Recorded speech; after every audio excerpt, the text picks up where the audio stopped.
উত্তর দাও তারা। আপনারা সব সত্যিটা জানতে চান তাই না? আমি বলছি সত্যিটা। আপনারা এটাই জানতে চান তাই না, যে কাল রাতে আমি কোথায় আর কেন গিয়েছিলাম?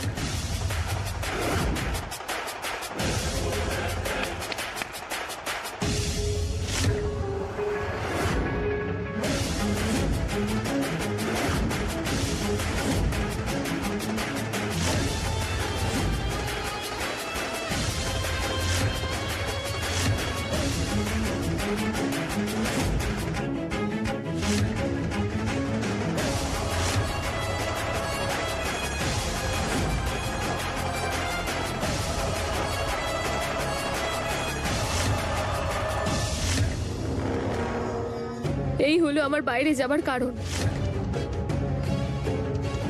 যেগুলো আমি বাজার থেকে আপনাদের সবার জন্য এনেছি, পুরো পরিবারের জন্য। আপনারা হয়তো ভুলে গেছেন যে কালকের দিনটা আমাদের কাছে কত স্পেশাল।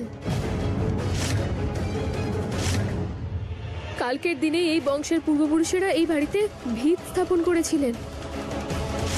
আমাদের সম্পর্কের ভিত, আমাদের সত্যের ভিত, ভরসার ভিত, যা আমি জানতাম কোনো ঝড়, কোনো বিপদ এই ভিতের কোনো ক্ষতি করতে পারবে না। কিন্তু কিন্তু আজ সব মিথ্যে হয়ে গেল।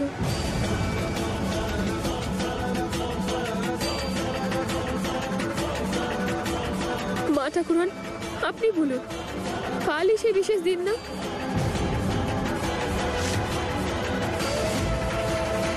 কিন্তু তারা বৌমা, গোটা রাত কেটে গেল তোমার উপহার কিনতে। কোন বাজার, কোন দোকান খোলা ছিল?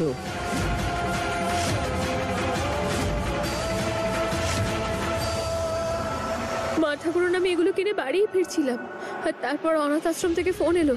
ওখানে এক বাচ্চার খুব খারাপ অবস্থা। আমি ওকে হসপিটালে পৌঁছে তারপর বাড়ি ফিরেছি। এই নাটকটা করে কেউ সত্যিই বাঁচতে পারবে? একটা অভিযোগ তো কাটিয়েই দিয়েছে।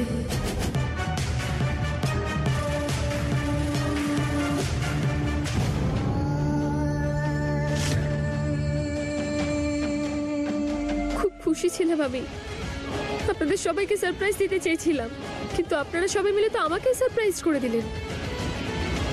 এই বাড়ির কেউ যদি আমাকে এই দোষ দিত তাহলে আমি কিছু মনে করতাম না, কিন্তু বাড়ির বাইরের কেউ আমাকে, তাও আবার কাউকে খুন করার অভিযোগ। শোভন, বাইরের লোকেরা আমার ব্যাপারে কি ভাবে তাতে আমার কিচ্ছু যায় আসে না, কিন্তু আমার শুধু একটাই জানার বিষয় যে তুমি আমার ব্যাপারে কি ভাবো। যদি